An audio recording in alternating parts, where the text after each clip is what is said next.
नमस्कार, अग्निपथ देख रहे हैं आप और अग्निपथ में आज हम बात करेंगे लाल आतंक कब तक। छत्तीसगढ़ में हुए बड़े नक्सली हमले की। निश्चित तौर पर यह बड़ा हमला था। छत्तीसगढ़ के दंतेवाड़ा में बुधवार को नक्सली हमले में 10 पुलिसकर्मी शहीद हुए हैं, जिसमें से एक ड्राइवर भी था। आपको बता दें कि ये सभी जवान डीआरजी यूनिट के थे और इनके अलावा इनकी गाड़ी का एक ड्राइवर की भी मौत हुई है। दरअसल टीम बारिश में फंसे सुरक्षा बलों को रेस्क्यू करने जा रही थी और इसी दौरान नक्सलियों ने आईईडी ब्लास्ट में पुलिसकर्मियों का वाहन उड़ा दिया। हमला दंतेवाड़ा जिले के अरनपुर थाना क्षेत्र के अरनपुर समीली के बीच हुआ है। आपको बता दें कि यहां पुलिस और नक्सलियों के बीच मुठभेड़ हुई और इसी मुठभेड़ के दौरान नक्सलियों ने वाहन पर बम फेंका था। आईजी सुंदर राजपी ने कहा, मौके पर सीनियर ऑफिसर्स भेजे गए हैं, इलाके में सर्चिंग ऑपरेशन जारी है।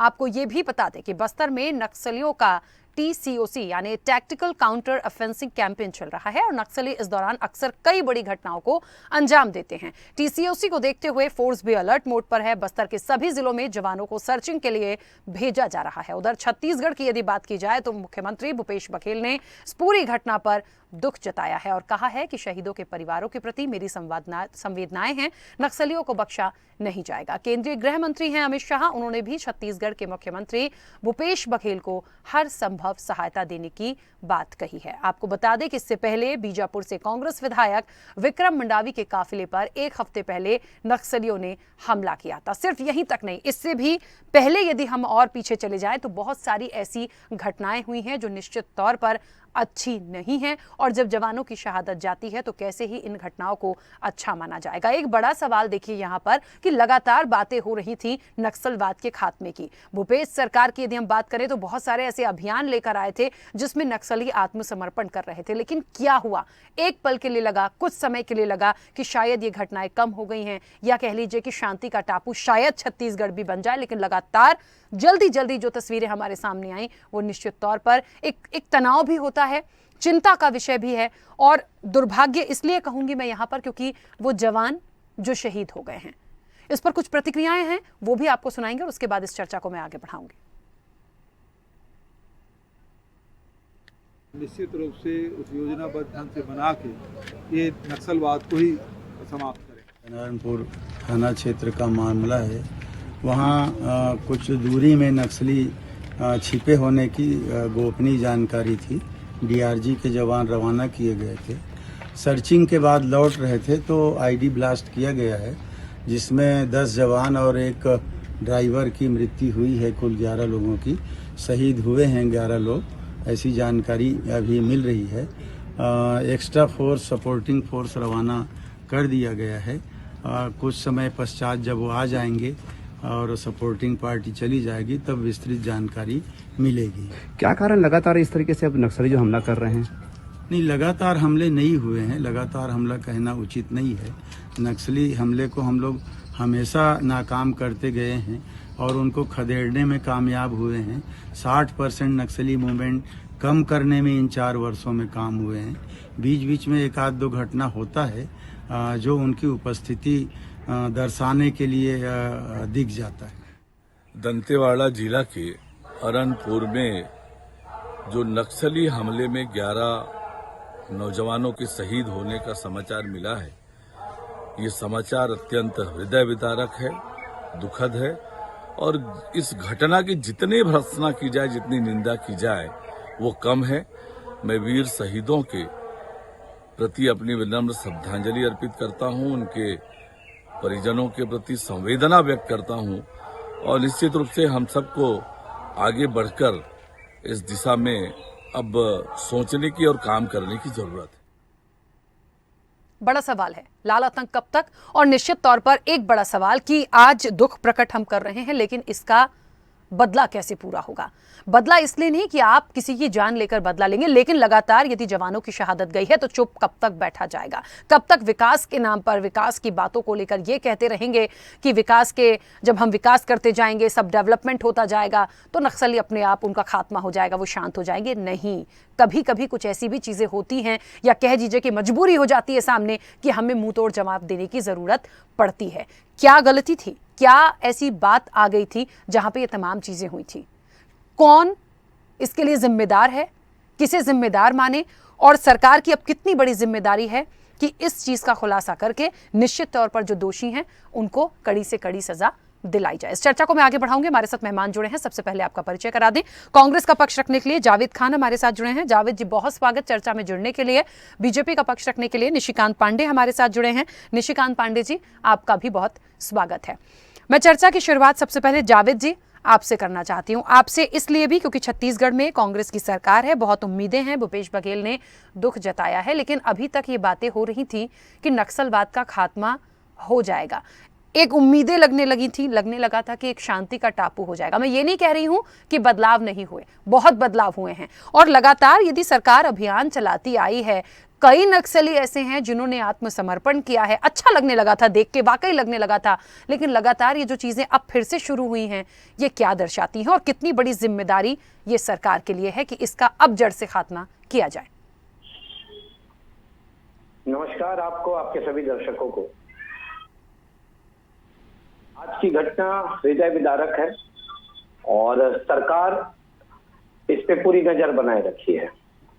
निश्चित ही इस घटना में जो भी नक्सली संलिप्त है उनके ऊपर कड़ी कार्रवाई तो की जाएगी।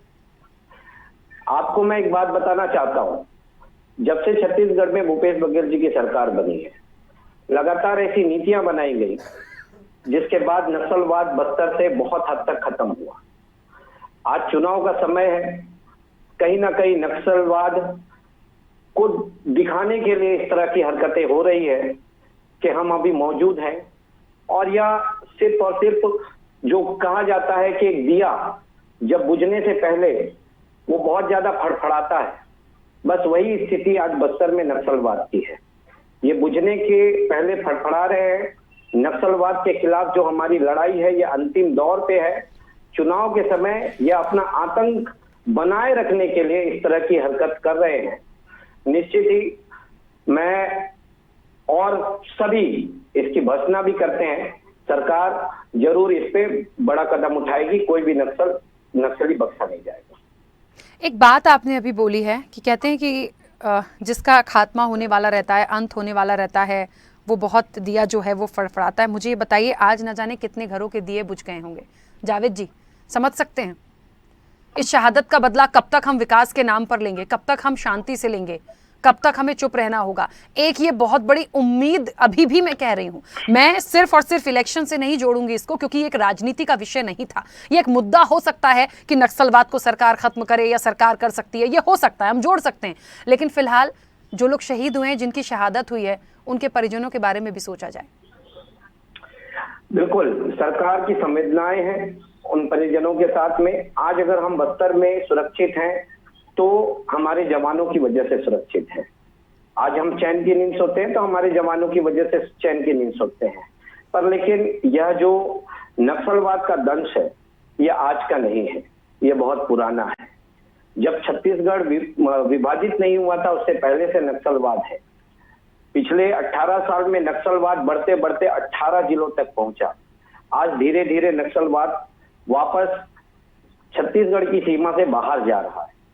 मैं आपको बताना चाहता हूं, कुछ आंकड़े देना चाहता हूं। वैसे आज आंकड़े देना तो उचित नहीं है, फिर भी मैं बताना चाहता हूं कि जिस तरह से नक्सलवाद को लेकर के सरकार कार्य करते आई है, पिछले 3.5-4 साल में 18,000 से ज्यादा नक्सलियों ने आत्मसमर्पण किया है। 589 ऐसे गांव हैं जिनको नक्सलियों के चंगुल से छुड़ाने का कार्य सरकार ने किया है। ठीक है जावेद जी, मैं बीच में रोकूंगी। ठीक है, मैं मानती हूँ, हम यदि आंकड़ों पे चले जाएंगे तो फिर बहुत सारे हैं, पिछली सरकार के भी, कांग्रेस की सरकार के भी, बहुत सारी चीजें आएंगी। महत्वपूर्ण सवाल यह है कि ये लाल आतंक कब तक, इसका खात्मा कब होगा? यदि इसका जड़ से खात्मा नहीं हो सकता तो इन घटनाओं को कैसे रोका जाए? इतना होने के बाद, इतने प्रयास के बाद ये क्यों हो रहा है? ये एक बड़ा निश्चित तौर पर सवाल है, और सरकार की जिम्मेदारी सिर्फ इसलिए होती है, जिसकी आपकी जगह भारतीय जनता पार्टी होती तो उनके ऊपर ये तमाम चीजें आती। खैर ठीक है, मैं वापस आऊंगी। निशिकांत पांडे जी, मुझे लगता है राजनीति से थोड़ा हटके विपक्ष के लिए, लेकिन फिर भी मैं कहूंगी कि एक मुद्दे के जैसे हो गया। किस लिए? मैं इलेक्शन से कोरिलेट करके कह रही हूँ ये बात, मैं इस पर राजनीति की बात नहीं करूंगी, लेकिन हाँ, ये एक शायद एक बड़ी घटना के रूप में हम सबके सामने आया है। दुर्भाग्यपूर्ण है, दुखद है, नहीं होना था, लेकिन भारतीय जनता पार्टी इसके लिए किस तरह से अपने स्तर पर प्रयास अब कर सकती है? सबसे पहले तो राखी जी जो शहीद हुए हैं उनको श्रद्धांजलि देता हूँ, उनके परिवार के प्रति संवेदना व्यक्त करता हूँ। मैं वास्तव में इतनी बड़ी घटना है और बहुत दर्दनाक है। राजनीति से परे हटके मैं अपने मित्र से एक बात कहूंगा कि निर्णायक युद्ध होनी चाहिए, आखिरी घर तक, जहां भी नक्सली बैठे, क्योंकि आपके पास इनपुट है, क्योंकि आप सरकार में हैं, आपको इसके प्रति सख्त कार्रवाई करनी पड़ेगी, बजाते आप जो अपने पीठ पे थपथपाहट देते। अभी आपने कहा दिया बुझने के पहले थड़थड़ाता है।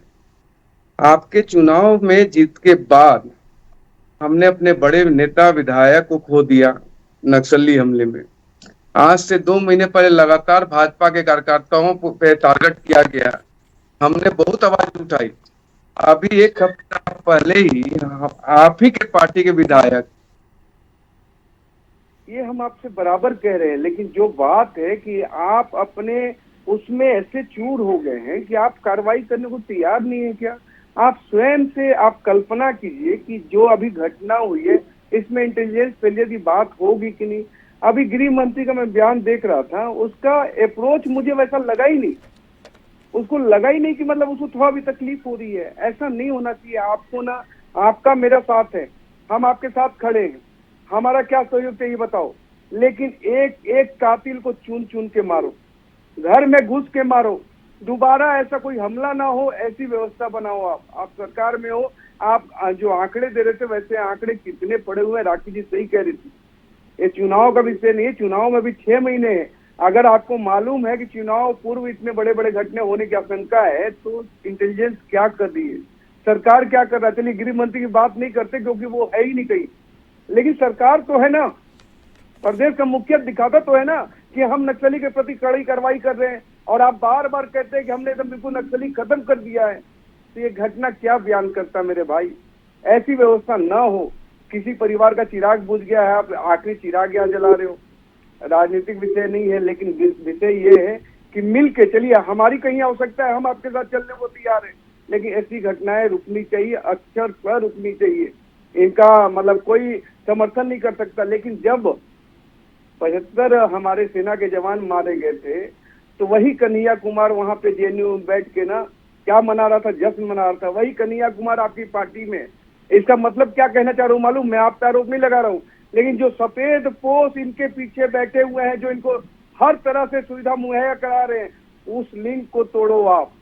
मैं आप पे आरोप नहीं लगा रहा हूँ, लेकिन कोई ना कोई तो है जो इनको पैसा, गन, आर्म्स, बम सब दे रहा है, साथ ही साथ इनपुट भी दे रहा है कि कहां से कहां जा रही है हमारी सेना।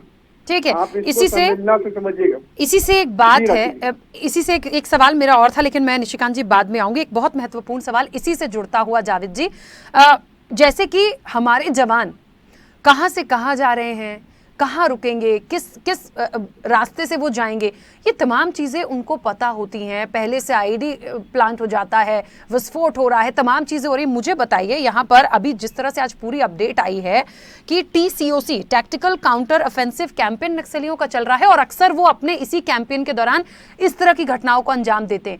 क्या ये इंटेलिजेंस को नहीं पता है?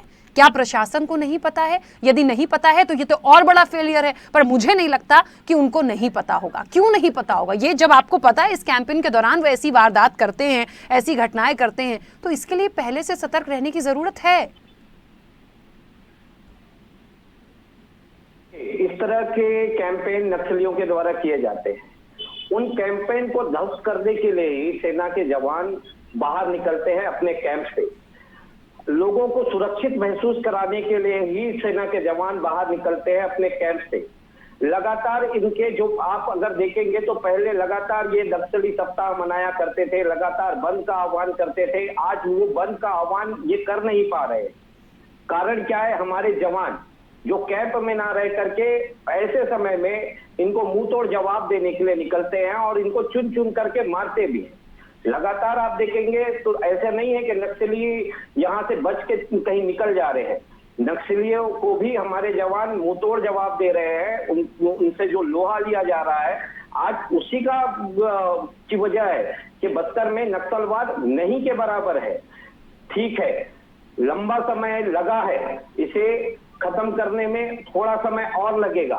और जो हमारे भाजपा के प्रवक्ता मित्र कह रहे हैं कि हम उनके साथ हैं, तो मैं उनको कहना चाहता हूं, आपका स्वागत है, आपका प्रदेश है, आपके लोग हैं, आपका देश है, आपकी जनता है। इस मुद्दे पे आपको तो साथ होना चाहिए। जब 15 साल में इनको जो आर्म्स मुहैया कराते थे, इनको असला बारूद मुहैया कराते थे, आपने उन्हें नहीं तोड़ पाया, तो इतनी जल्दी आप हमसे अपेक्षा मत रखिए। लेकिन हम इसमें लगे हुए हैं और इसकी वजह है कि इसमें बहुत गिरावट आई है। दूसरी बात, आप कन्हैया कुमार जी की बात कहें, मैं आपको एक चीज बताना चाहता हूं कि आज प्रदेश में, बस्तर में, दंतेवाड़ा में 11 नक्सली शहीद हुए। वो 3 बार के मुख्यमंत्री रहे डॉक्टर रमन सिंह, वो ट्वीट करते हैं खाने के जायका का, बहुत लजीज खाना बना है। क्या यह संवेदना है आप लोगों की? यहाँ स्टूडियो में आप कह रहे हैं, आप संवेदना प्रकट कर रहे हैं, और वहाँ पूर्व मुख्यमंत्री रमन सिंह ट्वीट करते हैं कि खाने का जायका बहुत स्वादिष्ट है। तो इस तरह की बातें आप करिए जावेद जी, लेकिन जावेद जी, मैं आपको ट्वीट दिखा सकता हूँ, मैं आपको ट्वीट दिखा सकता हूँ, मेरे पता है आप नहीं मानेंगे किस समय का ट्वीट है, ये भी मैं आपको बता सकता हूँ। और आज नक्सलवाद का दर्द अगर बस्तर झेल रहा है, अगर नक्सलवाद से अगर सबसे ज्यादा अगर किसी के नेता मरे हैं ना, किसी के नेता शहीद हुए हैं, तो वो कांग्रेस के नेता शहीद हुए हैं। झीरम घाटी आज तक आप लोगों के आपने सस्पेंस बना के रखा है। जावेद जी, इंटेलिजेंस की बात करते जावेद हैं, तो जी, झीरम घाटी के जो इंटेलिजेंस आपत्ति है निशिकांत जी को, उनकी बात को भी सुनिए। यदि कोई आपत्ति आ रही है, उनकी बात को भी सुनिए सर। जावेद जी, बहुत बड़ी घटना है, कॉमेडी मत करो यहाँ। कॉमेडी नहीं कर रहा हूँ, मैं आपको दिखा सकता हूँ, मैं आपको ट्वीट दिखाता हूँ।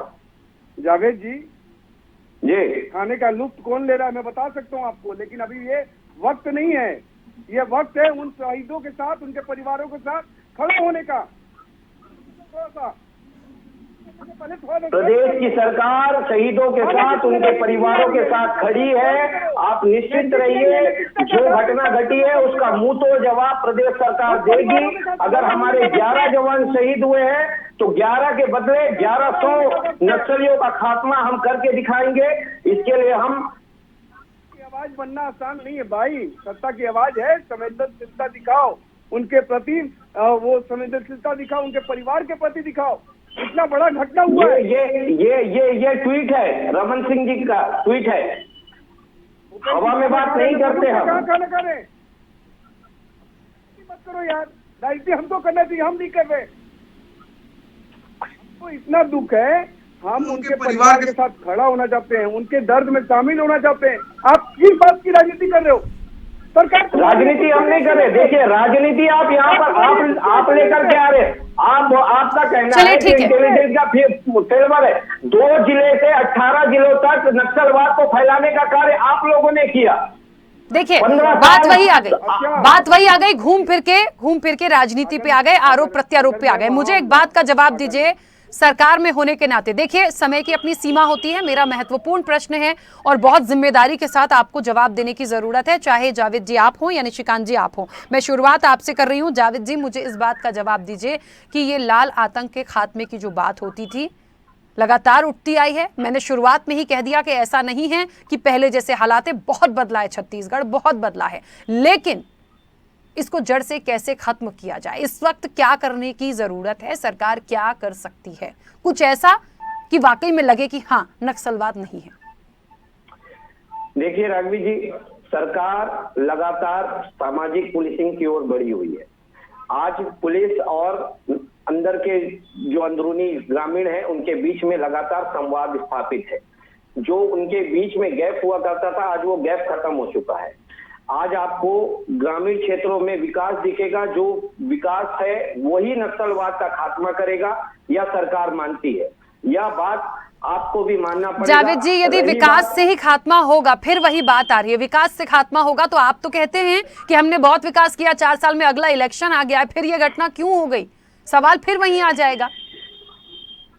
क्या हम मुंह तोड़ देखिए, जवाब देने में असक्षम हैं? मुझे नहीं लगता। बिल्कुल बिल्कुल हम सक्षम हैं। मुंह तोड़ जवाब दिया भी जा रहा है, लगातार हर मोर्चे पे दिया जा रहा है, और इस घटना के बाद भी मुंह तोड़ जवाब दिया जाएगा। ठीक है, चलिए। लेकिन मुंह तोड़ जवाब के साथ साथ विकास भी आवश्यक है। हम विकास की ओर भी बढ़ रहे हैं, इस वजह से नक्सली घटनाएं कम हुई है। मैं पुनः कहता हूं, चुनाव का समय है, अपना अस्तित्व बचाए रखने के लिए, अपना अस्तित्व दिखाने के लिए नक्सली इस तरह की हरकतें कर रहे हैं, लेकिन इसका मुंहतोड़ जवाब सरकार देगी। बिल्कुल, तो सरकार की महत्वपूर्ण जिम्मेदारी भी है कि फिर ऐसे लोगों का अस्तित्व ही खत्म कर दिया जाए। मैं बहुत साफ शब्दों में कह रही हूं, ये सरकार की जिम्मेदारी है, और विपक्ष यदि इसमें कोई सहयोग कर सकता है तो वो करें, क्योंकि ये राजनीति का विषय नहीं है। यदि हमले कांग्रेस के दिग्गजों पे हुए तो बीजेपी के दिग्गजों पे भी हुए हैं, और अभी तो जवानों की शहादत हुई है। तो ये एक ऐसा विषय है कि यदि इसका जड़ से खात्मा होता है तो ये वाकई में एक शांति का टापू बनेगा, और वो सबके लिए अच्छा होगा। निशिकांत जी, आपका बस एक छोटी सी बात इसी को लेकर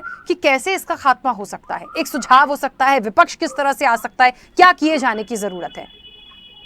देखिए, सबसे पहले तो सर्चिंग बढ़ानी पड़ेगी, और दूसरा जो मुख्य विषय है आइडेंटिफिकेशन का, वास्तव में इनके आइडेंटिफिकेशन में बहुत मुश्किलें हैं, क्योंकि इनका जो परिवेश है ना, वो ग्रामीण परिवेश और इनका परिवेश में बहुत ज्यादा अंतर नहीं है।